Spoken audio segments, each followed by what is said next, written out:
What? এসব কি বলছো তুমি রাফিন? নুড পিক মানে? তোমার মাথা ঠিক আছে তো? তুমি তো এমন ছিলে না রাফিন।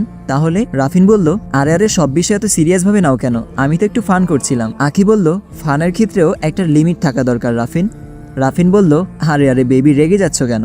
সরি সরি সরি, আর কখন এমন মজা করব না। এবার খুশি? আখি বলল, তুমি এমনিতেও আগের থেকে অনেক ফাজিল হয়ে গেছো রাফিন। রাফিন বলল, আরে বাবা বললাম তো সরি। 1 সরি, 2 সরি, 3 সরি, এবার হলো নাকি তোমাকে ওখানে এসে সরি বলতে হবে? আকি বলল, না থাক, আর বলতে হবে না, আমি এখন ঘুমাবো, রাখছি। আরে আরে হ্যালো হ্যালো, ফোনটা কেটে দিয়ে অফ করে শুয়ে পড়ে আখি। আকাশের দিকে তাকিয়ে দেখে সে গভীর ঘুমে। সকালে ঘুমু ঘুমু চোখে বিছানা থেকে নেমে ওয়াশরুমের দিকে হাঁটা ধরলো আখি। ফ্রেশ হয়ে বেরিয়ে আকাশকে খুঁজতে থাকে সে, হয়তো কিচেনে আছে। কিচেনের সামনে গিয়ে দেখে আকাশ সকালের নাস্তা তৈরি করছে। আখি দেখে একটা মুচকি হাসি দিল।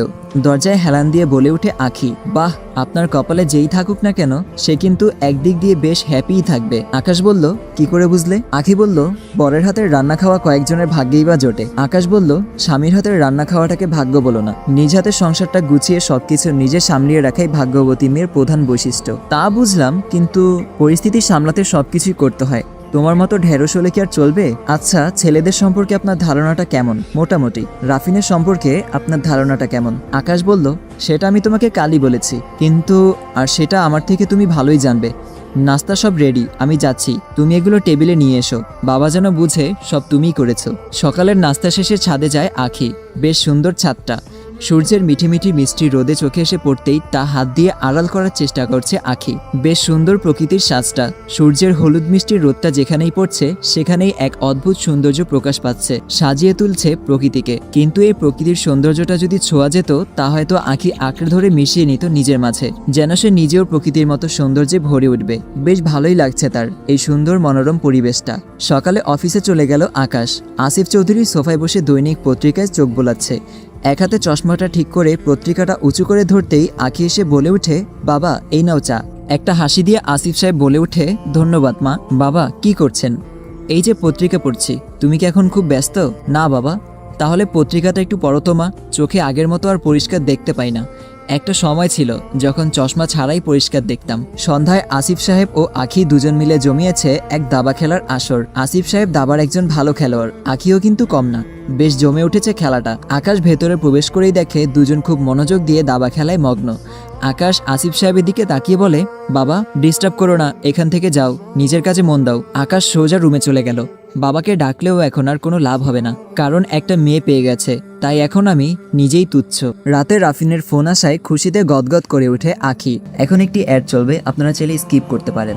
ওয়ানেক্স হচ্ছে সবচেয়ে বিশ্বস্ত বুকমেকার, যা পিএসজি এবং সিরিয়া অ্যাপের অফিসিয়াল পার্টনার। খুব শীঘ্রই ইন্ডিয়ান প্রিমিয়ার লিগ শুরু হতে চলেছে এবং এটি সবচেয়ে বড় সুযোগ আপনার প্রিয় দলকে সমর্থন করার। এই অ্যাপে আপনি cricket, football, tennis live match দেখতে এবং তাদের স্কোর ভবিষ্যৎবাণী করে সহজে অর্থ উপার্জন করতে পারবেন। সেই সাথে বিএমডব্লিউ গাড়ি, আইফোন, ল্যাপটপ এবং আরো অনেক নগদ পুরস্কার জেতারও সুযোগ রয়েছে। এই অ্যাপটিতে আপনি crash, crystal, under and over 21 ইত্যাদি গেম খেলে সহজেই আয় করতে পারবেন। আপনি বিকাশ, নগদ, ব্যাংক, ক্রিপ্টো, পেপাল এবং অন্যান্য সহজ পদ্ধতির মাধ্যমে সহজেই আপনার জেতা টাকা তুলতে পারবেন। এখানে আপনি 24 ঘন্টা 7 দিন গ্রাহক সহায়তা পাবেন। তাই এখনই পিন কমেন্টের লিঙ্ক ব্যবহার করে রেজিস্ট্রেশন করুন অথবা গুগলে ওয়ানেক্স সার্চ করে রেজিস্ট্রেশন করুন। আর হ্যাঁ, রেজিস্ট্রেশনের সময় আমার প্রোমো কোড ওয়ানমারুফ ব্যবহার করে প্রথমবার ডিপোজিটে 20,000 টাকা পর্যন্ত জেতার সুযোগ পান। হ্যাঁ রাফিন বলো, আশা করি কালকের মতো ফাজলামোটা করবে না। আরে না, শোন একটা কথা আছে। আখি বলল, কি? কালকে আমাদের তোমাকে ফিরে পাওয়ার খুশিতে একটা পার্টি দিচ্ছি। আখি বলল, কি বলো, কখন? রাফিন বলল, কালকে সন্ধ্যায়, তুমি তার আগেই রেডি হয়ে চলে এসো। আখি বলল, হ্যাঁ কাল সন্ধ্যার আগেই দেখবে আমি তোমার কাছে এসে হাজির। ফোনটা কেটে দিয়ে খুশিতে নেচে উঠে আখি। পার্টি আবার তাকে উদ্দেশ্য করে? বাড়িতে থাকলে তো মা যেতেই দিত না, কিন্তু এখানে কোনো বাধা নেই। আকাশ বলল, কে ফোন করেছিল? রাফিন। কাল নাকি পার্টি দিচ্ছে, সন্ধ্যার আগেই যেতে বলেছে আমায়। আকাশ বলল, আমি কি যাব তোমার সাথে? হ্যাঁ যেতে পারো, কোনো সমস্যা নেই। আকাশ একটু বিড়বিড় করে বলে উঠে, সমস্যা থাকলেও যে আমায় যেতেই হবে। পরদিন বিকেলে গাড়ি নিয়ে রওনা দিল দুজন। সন্ধ্যার আগেই দুজন গিয়ে পৌঁছে যায় সেখানে। কিছুক্ষণ পর পার্টি শুরু হয়ে গেছে। রাফিন সকলের সামনে পরিচয় করিয়ে দিল আকিকে। আকাশ সকলের ভিড়ের মাঝেই মিশে আছে। পার্টিতে আখি ও রাফিন একে অপরকে ঘেঁষাঘেঁষি দেখে সেখান থেকে বাইরে চলে গেল আকাশ। একটা অক্টো হাসিতে মেতে ওঠে দুজন। বেশ কিছুক্ষণ বাইরে থেকে আবার ভেতরে চলে গেল আকাশ। দেখে রাফিন আকিকে কি বিষয় নিয়ে যেন জোর করছে। একটু সামনে গিয়ে দেখে রাফিন আকিকে ড্রিঙ্কস করানোর চেষ্টা করছে আর আকি তা এড়িয়ে যাওয়ার চেষ্টা করছে। আকাশ দ্রুত পায়ে সেখানে হেঁটে গিয়ে আকির হাতটা ধরে রাফিনের দিকে চেয়ে বলে উঠল, কাউকে জোরপূর্বক কিছু খাওয়ানো ঠিক না। আকির হাতটা ধরে টেনে সেখান থেকে বের করে নিয়ে যায় আকাশ। আকি হাঁ করে চেয়ে আছে আকাশের দিকে। রাফিনের এক হুঙ্কারে স্তব্ধ হয়ে যায় সবাই। গাড়ি ড্রাইভিং করছে আকাশ। পাশেই আকি বসে লুচির মতো করে ফুলছে। এটা কি হলো? আকাশ বলল, কোনটা? এইভাবে সকলের সামনে দিয়ে টেনে নিয়ে আসার মানেটা কি? আকাশ বলল, এনেছি কারণ আছে। আখি বলল, কি কারণ? আর সেখানে আপনার সমস্যাটা কি? আমার যা ইচ্ছা তাই করব, আপনার কি প্রবলেম? দেখো আখি, তুমি একজনের স্ত্রী হয়ে অপর একটা ছেলের সাথে যা খুশি তা করতে পারো না। যদি এসব করা খুব বেশি প্রয়োজন হয় তাহলে আমার থেকে যখন আলাদা হয়ে যাবে তখন করো, ওকে? আখি বলল, আপনি কিন্তু লিমিট ক্রস করে ফেলেছেন। রাফিন মোটেও এমন ছেলে না।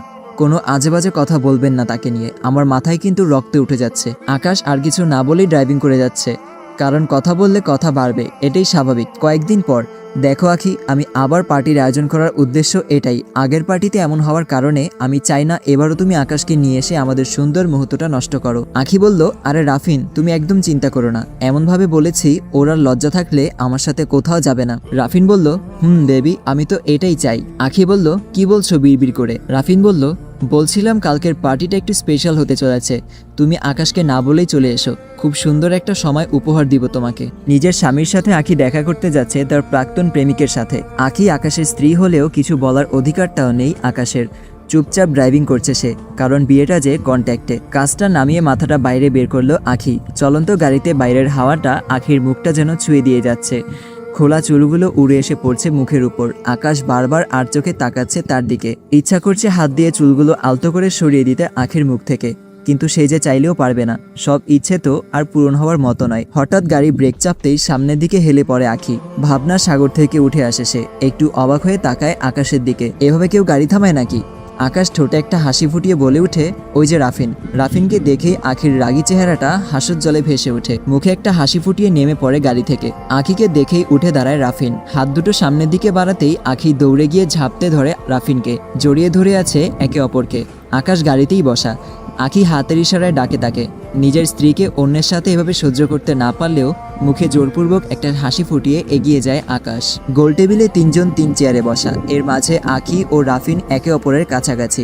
আকাশ একটু দূরে বসা। তাদের একে অপরের ঘষাঘষি দেখে একটু বিরক্তি নিয়ে বসা থেকে দাঁড়িয়ে যায় আকাশ। কি, কোথায় যাচ্ছেন আপনি? আকাশের দিকে তাকিয়ে কথাটা বলল আখি। তোমরা কথা বলো, আমি এই তো সামনেই আছি। আচ্ছা ঠিক আছে। আকাশ সেখান থেকে চলে যাওয়ার পর রাফিনের কাছ থেকে একটু সরে বসে আখি। কি হলো, এভাবে দূরে চলে যাচ্ছ কেন? দেখো রাফিন, আকাশ বেচারার গায়ে একটু হিট লেগেছে। ও, তার মানে আকাশকে দেখানোর জন্য এতক্ষণ এভাবে ঘষে বসেছিলে? হ্যাঁ, তুমি ঠিকই বুঝতে পেরেছো। বাই দ্য ওয়ে, তুমি আমাকে অবিশ্বাস করছো না তো? না, অবিশ্বাস করব কেন? তার সাথে দূরাত থেকেছো, সেটা কোনো ব্যাপার না। মানে? আরে আমার সোনাটা, রাগ করো না, একটু মজা করলাম আর কি। ওহ রাফিন, তুমিও না? প্রায় সন্ধ্যা অবধি গাড়িতে বসে আছে আকাশ। রাফিন আর আখি সে কখন রেস্টুরেন্টে ঢুকলো তার কোনো হিসেব নেই। রেস্টুরেন্ট থেকে বেরিয়ে এসেছে দুজন। রাফিনের হাতটা জড়িয়ে ধরে আছে আখি। গাড়িতে এসে বসলো আখি। রাফিন হালকা ঝুঁকে বলল, সাবধানে যেও। আর এই যে ভাই, গাড়ি একটু সাবধানে চালাবেন, ওকে? হ্যাঁ ভাই, খুব সাবধানে নিয়ে যাব, ঠিক আছে? আমি তো ড্রাইভার, তাই না? এটা বলেই গাড়ি স্টার্ট দিল আকাশ। গাড়ি চলছে আলো অন্ধকার মিশ্রিত একটা অন্ধকারাচ্ছন্ন পরিবেশে। রাফিন তোমাকে খুব স্পেশাল একটা সময় উপহার দিয়েছে, তাই না? হ্যাঁ, রাফিনের সাথে কাটানো আমার প্রতিটা সময়ই স্পেশাল। রাফিনের সম্পর্কে আমি যেমনটা ভেবেছিলাম, রাফিন কিন্তু তার চাইতেও অনেক ব্যতিক্রম। যেমন ভেবেছিলাম রাফিন তোমার সাথে রাগারাগি করবে অথবা অভিমান করবে, আর আমি নিজে গিয়ে তাকে বুঝিয়ে বলবো, কিন্তু কোনো কথাবার্তা ছাড়াই সে তোমাকে মেনে নিল। ব্যাপারটা হজম হচ্ছে না আমার। হজম না হওয়ার কি আছে? আমি জানতাম রাফিন আমাকে অবিশ্বাস করবে না। সে অনেক ভালোবাসে আমায়। অতি জিনিসটা খুবই ভয়ঙ্কর। আখি বলল, মানে? আর কোনো কথা না বলেই গাড়ি আপন গতিতে চালিয়ে যাচ্ছে রাফিন। দুজনের মাঝেই ফিনফিনে নীরবতা। মনে হচ্ছে একটা স্তব্ধ গাড়ি চলছে রাস্তার মাঝে। বাড়িতে এসে ভেতরে প্রবেশ করতেই আসিফ সাহেব বলে উঠে, তোদের না সন্ধ্যার আগে বাসায় ফেরার কথা? পাশ থেকে আখি বলে উঠে, আর বলবেন না বাবা, আমি কত করে আপনার ছেলেকে বললাম বাড়ি চলো বাবা একা। আপনার ছেলে তো শুনলই না, তার জন্যই তো এত দেরি হলো। দেখলি আকাশ, বাবার জন্য তোর কোনো চিন্তা না থাকলেও আমার মেয়েটার কত চিন্তা আমার জন্য। হ্যাঁ, এখন আমার থেকে সে বেশি আপন হয়ে গেল তাই না? অবশ্যই। তুই কে? তোকে আমি চিনিও না। আমার মেয়েটা আমার কাছে থাকলেই হবে। আচ্ছা তোমরা থাকো বাপ মেয়ে মিলে, আমি গেলাম। আসিফ চৌধুরীর হাসিতে হেসে ওঠে আখিও। রাতের খাবার আখির তৈরি করার কথা থাকলেও আকাশ চুপি চুপি রান্না করে দিয়ে আসলো আখিকে। কিচ্ছু করার নেই, আখি যে রান্নায় একেবারেই ঢেঁড়স। খাবার টেবিলে বসে খাবার খাচ্ছে সবাই। আসিফ চৌধুরী বলে ওঠে, ওহ খাবারটা দারুণ তো, বৌমার হাতে জাদু আছে মানতে হবে। ওদিকে আকাশ বিড়বিড় করে বলে যাচ্ছে, জীবনে যতদিন রান্না করলাম একদিনও আমার রান্নার প্রশংসা করতে শুনিনি, আর আজ যাই হোক, খাবারের প্রশংসা তো হলো, হোক না সেটা অন্য কারো নামে। খাবার শেষে রাতের ছাদের কর্নিশ ধরে দাঁড়িয়ে তারা ভরা আকাশটার দিকে তাকিয়ে আছে সে। তার ভালোবাসা নামক তারাটা যেন ওই হাজারো তারার মাঝে হারিয়ে গেছে। ছোটবেলা থেকেই কোনো প্রেম করেনি আকাশ, কারণ বিয়ের পর তার স্ত্রীকে সকল ভালোবাসায় ভরিয়ে দিবে এই ভেবে। কিন্তু নিয়তি তাকে আজ এনে দাঁড় করিয়েছে এক ভিন্ন জায়গায়। পেছন থেকে আসিফ চৌধুরী কাঁধে হাত রাখতেই পেছনে ঘুরে তাকায় আকাশ। বাবা তুমি কিছু বলবে? ভাবলাম তোর সাথে একটু ছাদে হাঁটাহাঁটি করি, তাই এলাম। তোর কোনো প্রবলেম নেই তো? আরে না বাবা, আমার আবার কিসের প্রবলেম থাকবে। ছাদে হাঁটাহাঁটি করছে বাপ ছেলে দুজন। আকাশের মনে জেগে উঠেছে নানান চিন্তা। হয়তো আর বেশি দিন এভাবে বাবার সাথে সময় কাটাতে পারবে না সে। আকাশ, হ্যাঁ বাবা বলো। তোদের সাথে আমার সময়টা খুব ভালোই কাটছে রে। না জানি কয়দিনেই সুখ আমার কপালে সইবে। আর হ্যাঁ, ডাক্তার সেদিন কি বলেছিল? তুই তো আমাকে বলবি বলে আর বলিসনি। আমি কি আরো অনেকদিন বেঁচে থাকতে পারবো তোদের মাঝে? হ্যাঁ বাবা, তুমি আরো অনেকদিন বেঁচে থাকবে আমাদের মাঝে। ডাক্তার বলেছে তোমার রিপোর্ট নর্মাল। কথাটা বলেই একটু আড়ালে চোখের পানি মুছে নিল আকাশ। সে যে তাকে তার কঠিন রোগের কথা জানাতে চায় না। আমার কেন জানি মনে হচ্ছে তুই আমার কাছে কিছু লুকাচ্ছিস। আমি মনে হয় বেশি দিন বাঁচবো না। মাঝে মাঝে কেন জানি মনে হয় আমি এক্ষুনি মারা যাব। আকাশ বলল, এমন করে বলো না বাবা, তুমি আরো বহু বছর বেঁচে থাকবে আমাদের মাঝে। রুমে এসে দেখে আখি বসে বসে ফোন টিপছে, মুখে একরাশ হাসি জড়িয়ে আছে। বুঝতে বাকি নেই হয়তো রাফিনের সাথেই চ্যাটিং করছে। সোফায় গিয়ে শুয়ে পড়লো আকাশ। আধা ঘন্টা পর ফোনটা বেজে উঠল আখির। রাফিন ফোন দিয়েছে। কি হলো, ফোন দিয়েছো কেন? কেন, কি হয়েছে? আখি বলল, ঘুমাবো এখন। রাফিন বলল, আমার তো একদমই ঘুম আসছে না, ঘুম পাড়িয়ে দাও না। আখি বলল, তুমি কি শিশু নাকি যে তোমাকে এখন আমি ঘুম পাড়ানোর গান শোনাবো? রাফিন বলল, তোমার ওই আকাশ ভিলেনটা কোথায়? সে ঘুমিয়ে পড়েছে অনেক আগেই, শুনো না। আখি বলল, কি বলবে তাড়াতাড়ি বলো, ভীষণ ঘুম পাচ্ছে। এটা বলে মুখে হাত দিয়ে লম্বা একটা হাই তুলে নিল আখি। রাফিন বলল, তোমার একটা নোট ভিডিও দাও না প্লিজ, না করো না। আখি বলল, কি? রাফিন বলল, আচ্ছা ভিডিও লাগবে না, আপাতত একটা নোট পিক দাও। যদি আমায় ভালোবাসো তাহলে এবার নিশ্চয়ই না বলবে না।